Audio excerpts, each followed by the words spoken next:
Massachusetts, 1755. Candlelight flickers across a grand supper table, silver and crystal shining in quiet ceremony. But in the corner, half hidden in shadow, stands Mark, a man enslaved, a man who has endured too many years of silence. Tonight, his hands do not tremble from service but from decision. The glass he carries is no longer a symbol of obedience but of defiance. When John Codman lifts it to his lips, centuries of chains dissolve in a single swallow. The master's feast becomes his final judgment. In the northern colonies, people liked to believe slavery belonged only to the South. They pictured fields of cotton and tobacco, overseers with whips, endless rows of cabins beneath a burning sun. Massachusetts was supposed to be different, a land of Puritan piety, a land where industry and religion softened the edges of human cruelty. Yet the chains clinked here too, just as heavy, though often hidden behind kitchen walls and polished dining tables. Mark was one of those chains, though few even spoke his name. To the Codman family of Charlestown, he was not Mark but boy, servant, the hand. His presence was expected but unseen, his labor a backdrop against which wealth could shine. In the big house, the wood floors gleamed, the curtains fell heavy, and silver dishes reflected candlelight. And in every reflection stood the shadow of those who cleaned, polished, and carried shadows who were never invited to sit.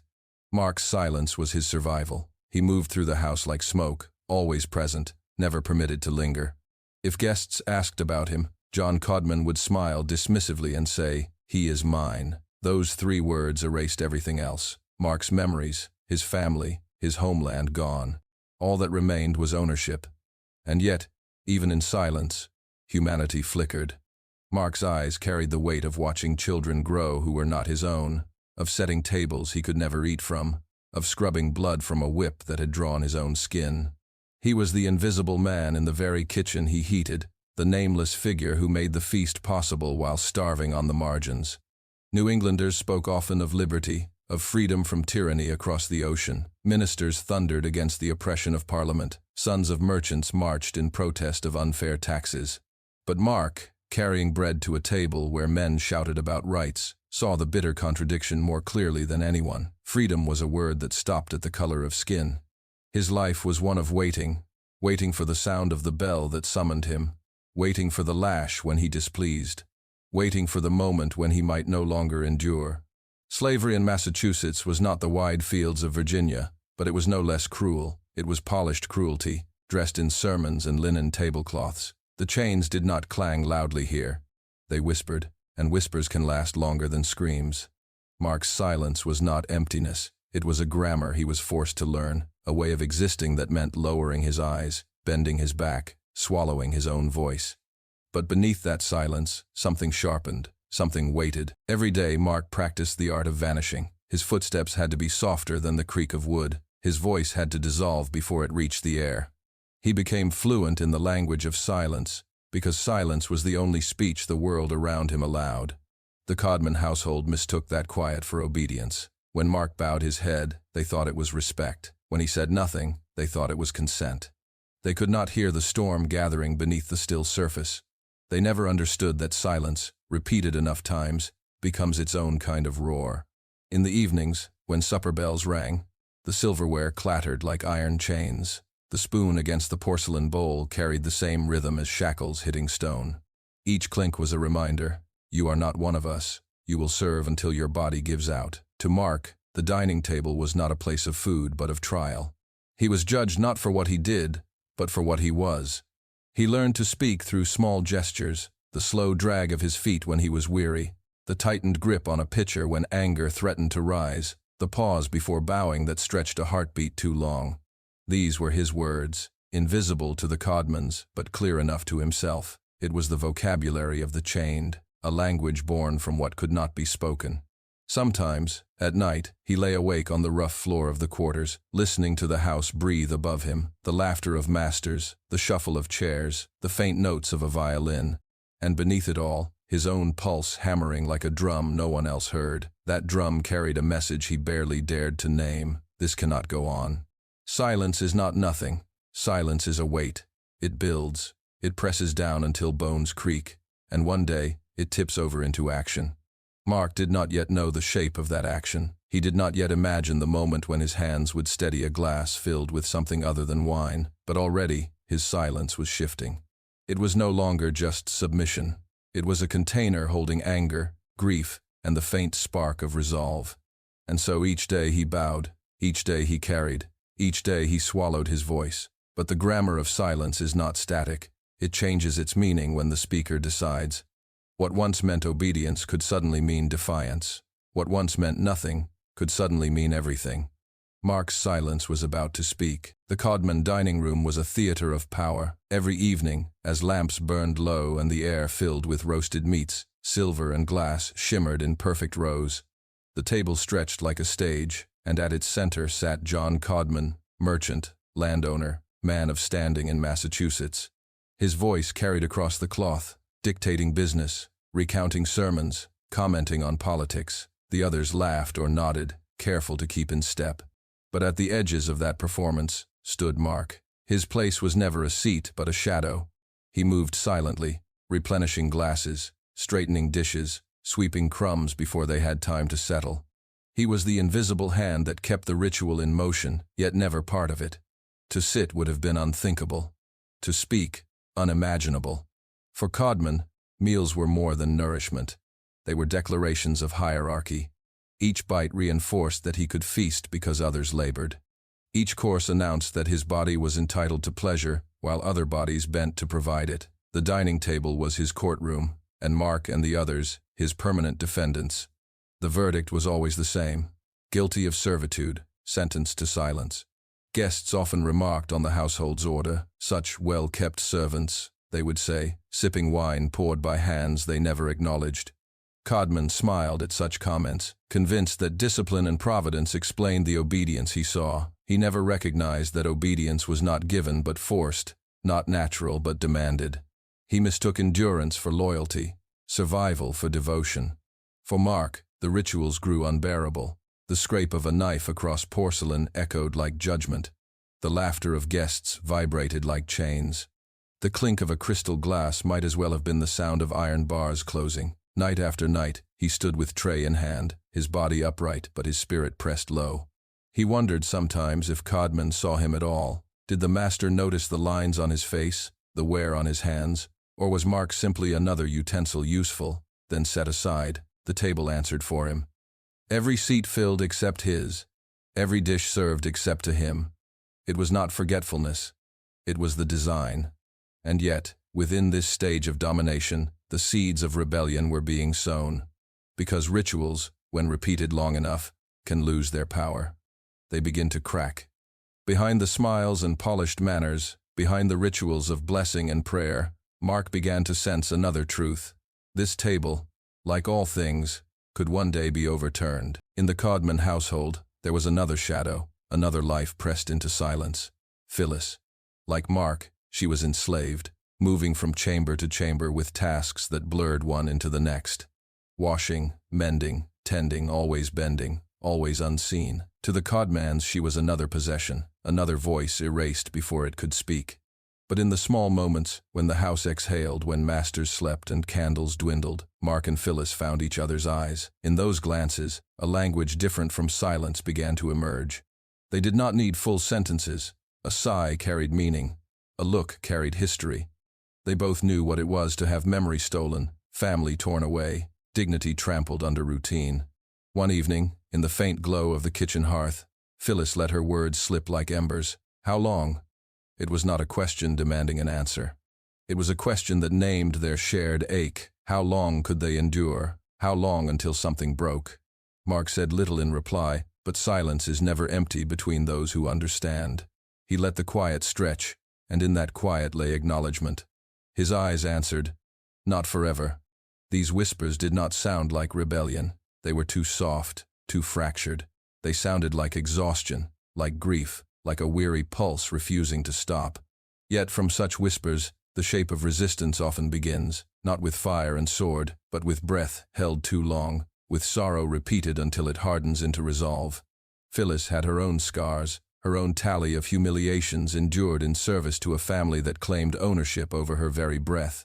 She and Mark were not free to choose their paths, not free even to raise their voices in protest. But they could share the one freedom left, to speak to each other in stolen fragments, to remind themselves they were still human. Historians later would call it conspiracy, but in truth it was communion. It was not plotted with maps and codes, but with sighs and whispers after midnight. In that fragile space between despair and defiance, a possibility took root. Mark's silence had always been a grammar of survival. Now it was learning a new word: resistance. Phyllis gave that word breath, and in giving it, she gave him strength. Plans in slavery were never drawn on parchment. They were carved in silence, whispered in shadows, written in the trembling of hands that had been forced too long into obedience. For Mark, the idea came not like lightning but like a slow rain, drop by drop, memory by memory, until it pooled too heavy to ignore. He thought of the whip, the lash that had split his skin years before. He thought of the bell that summoned him like an animal, its chime echoing across the yard. He thought of the endless nights serving meals he could not touch. Each recollection dissolved into the next, until they formed something bitter, something sharp. Not an ingredient from a bottle or jar, but an ingredient distilled from years of pain. He did not need to name it aloud. He only needed to know that when the glass met Codman's lips, it would no longer carry only wine. It would carry the weight of every blow, every insult, every day stolen from him. The substance was not physical alone. It was metaphor, memory, defiance liquefied. Phyllis knew too. Her eyes held the same reflection, the same knowledge that survival was no longer enough. In whispers exchanged by the faint crackle of the hearth, the thought grew between them. A cup can end it, one glance seemed to say. A cup can break the chain, the other answered. In truth, nothing about it was elaborate. The plan required no maps, no swords, no armies. It required only a tray, a glass, and the courage to let centuries of oppression flow into one act of rebellion. To anyone else, it looked like supper. To Mark, it was a tribunal. The house carried on in ignorance. Codman laughed, spoke, prayed, never imagining that the silence he had demanded all his life was now listening back and preparing to speak. On the night chosen, Mark steadied himself. His hands had carried trays 1,000 times before. They knew the weight, the balance, the rhythm of pouring. Nothing about his movement would betray him. But his eyes burned with something no master had ever seen in him: resolve. It was not hatred that filled him, but necessity. Hatred destroys. Necessity acts. He was no longer willing to live as if he did not exist. If he was to be silenced forever, then let his silence speak first. The dining room glowed with ritual warmth. Candles wavered in tall holders. Shadows stretched long across polished wood, and the air carried the rich scent of roasted meat. John Codman presided at the table as always, voice booming, laughter echoing, his authority unquestioned. To guests, it was an ordinary evening of fellowship and plenty. To Mark, it was the stage of judgment. Every detail sharpened. The scrape of a chair, the glint of a fork, the way the crystal glass caught the firelight. Time seemed to slow, each second drawn out like the tightening of a rope. He entered carrying the tray. His hands, trained by years of servitude, did not tremble. They moved with precision, as though choreographed by memory itself. But his heartbeat thundered against his ribs, loud as a drum he feared others might hear. He set the glass before Codman. For a breath, his eyes met the master's too torn. Codman saw nothing unusual, just another act of service, another moment of obedience. He lifted the glass, smiling at a jest made by a guest. His lips touched the rim. In that instant, the room shifted. The clatter of knives dulled, the laughter dimmed, the firelight flickered, throwing shadows that seemed to lean closer, listening. Mark felt as though the entire house inhaled with him, holding its breath. Codman drank. A swallow, then another. He set the glass down, still smiling, unaware that the world beneath him had already begun to change. For Mark, the act was both ordinary and extraordinary. Ordinary, because he had served wine countless times before. Extraordinary, because this time the glass was more than a vessel, it was a verdict.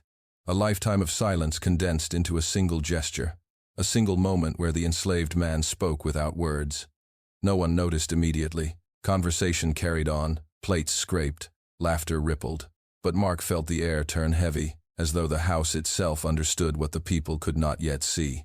He retreated to the edge of the room, the shadow where he had always belonged, and watched. The supper of judgment was underway. The first signs came quietly. A cough muffled beneath laughter, a shift of posture, as though the chair had grown suddenly uncomfortable. John Codman, still speaking, pressed a hand to his chest. His voice faltered mid-sentence. Guests leaned closer, puzzled. Then his face drained of color, and the room's rhythm broke. The clinking of forks stopped. Conversations froze. Codman's hands trembled as he reached for his glass again, desperate for steadiness that refused to come. His guests rushed to him, chairs scraping across the floor. Servants hurried in confusion, and at the edge of it all, Mark stood, watching the drama unfold like a script already written. Whispers spread before dawn. By morning, the entire town was alive with rumor. John Codman, a man of wealth, a man of power, had fallen ill at his own supper. Illness, misfortune, or something darker.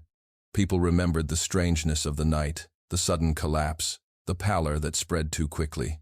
And their eyes turned, inevitably, to the household, to the enslaved who had served that evening, to Mark, whose silence now appeared suspicious, to Phyllis, whose presence near the kitchen made her complicit in the minds of accusers. It was easier to imagine betrayal from those chained than to accept that chains themselves were the crime. Neighbors whispered words like poison. Ministers spoke of divine judgment, as if Codman's collapse were punishment for sins untold. Yet beneath the religious framing, a colder truth circulated. Someone had dared to shatter the order of things. A slave had spoken in the only language left to him.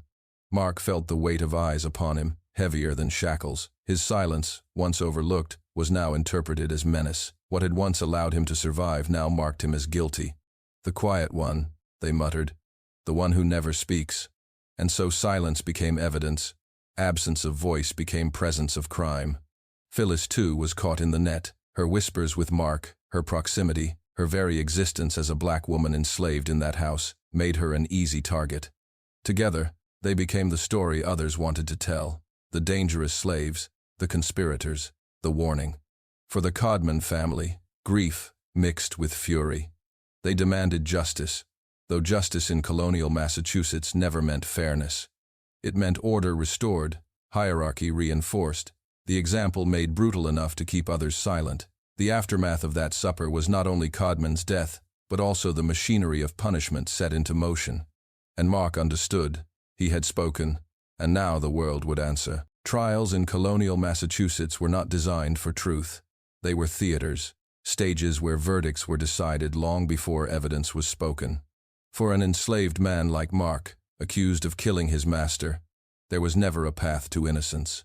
The law itself had been written to deny him a voice. When Mark was brought to the courthouse, shackles rattling at his ankles, the room was already weighted against him. White faces filled the benches. Merchants, ministers, neighbors. The jury, all men of standing, shared more with the dead master than with the living accused. Mark was less a defendant than a symbol, and symbols are easy to condemn. Phyllis stood accused beside him. She was smaller, her face tense with fear, her hands bound tightly. They called her an accomplice, though the evidence was only whispers, suspicion, association. In truth, her crime was proximity. Proximity to Mark. Proximity to silence that threatened to become voice. The prosecution spoke with righteous certainty. They described a faithful household suddenly corrupted, a master betrayed in his own home, servants turned serpents. They painted Mark not as a man crushed by slavery but as a rebel against divine order. To them, his silence was cunning, his obedience only disguise. When it was his turn to respond, Mark had no platform. His words, if he spoke them, were filtered through interpreters who saw only guilt. His testimony was not recorded in detail. The system was uninterested in his voice. What mattered was the lesson his punishment would teach others. Disobedience leads to death. Phyllis fared no better. The court cast her as Eve, tempting, conspiring, dangerous. Her womanhood became another accusation, proof in their eyes that she had whispered treachery into Mark's ear. She was not judged as an individual but as a warning. The jury deliberated briefly. The verdict was predictable, guilty. The sentence, merciless. Mark would be hanged, his body displayed as a perpetual warning. Phyllis would be burned alive, her death turned into spectacle, her ashes scattered as if to erase her entirely. Outside the courthouse, whispers turned to shouts. Some spoke of justice, others of fear. The town wanted order restored, the hierarchy reaffirmed. The trial was never about one man or one woman. It was about crushing the possibility that silence could ever speak again. For Mark and Phyllis, the trial ended not with hope, but with certainty. The chains that had bound them in life would now follow them into death. The morning air in September 1755 was sharp, carrying with it the chill of inevitability. Crowds gathered, their boots pressing the dirt road into hard lines, their voices a murmur of curiosity and fear. Public executions were not just punishments in colonial Massachusetts, they were lessons, staged performances meant to teach obedience by spectacle. Mark was led first. Shackles clanged with each step, his body thin but upright. He had served this town invisibly for years, yet only now, condemned and bound, did everyone know his name. Faces leaned in from the crowd, some with outrage, others with a dark fascination. Children were lifted onto shoulders, taught to watch, taught to absorb the warning. The gallows stood tall against the morning sky, wood stark and unyielding. Mark ascended slowly, each rung of the ladder echoing like a drumbeat. He did not cry out, did not beg. His silence remained his shield, even now. But that silence had been transformed, no longer the silence of submission, now it was defiance, unshaken by fear. When the rope was placed around his neck, the crowd hushed. For one suspended breath, the world seemed to wait. Then the trap released, and Mark's body dropped. His death was meant to be final, but the ritual did not end there. Colonial law demanded his body be made an example. A great iron cage, shaped like a man, awaited. Mark's body was bound within it, his limbs bent to the unforgiving frame. The cage was hoisted high and fixed along the roadside. There he would hang for years, iron bones rattling in the wind, a silent sentinel over Massachusetts roads. Travelers passed beneath him, some crossing themselves, others shuddering, all reminded of the consequences of rebellion. Phyllis's fate was crueler still. She was led to the stake, the crowd pressing closer, firewood stacked high. Flames rose in a circle around her, heat warping the air, smoke lifting toward the heavens. Her cries were drowned by the roar of fire and the roar of the crowd, both merging into one relentless sound. For the town, her body became ash, scattered and erased. For memory, she remained a whisper that fire could not fully consume. The executions were meant to end the story. To the authorities, the lesson was clear. No slave may rise, no silence may break, no chain may be challenged. Yet the image lingered. The iron cage swaying above the road, the smoke drifting across fields, the hush that fell on enslaved quarters each time the wind carried the sound of chains. Mark's body became a warning, but also a monument. Not of obedience, but of the moment when obedience ceased. His silence still hung in the air, speaking more loudly in death than it ever could in life. Mark's cage rusted slowly, iron surrendering to rain and time, but his name never vanished. Travelers saw it, whispered it, carried it further than the Codmans ever imagined. For those still chained, his act was a reminder. Silence can break, and when it does, it echoes. Was it crime, or proof that even the forgotten still knew their worth?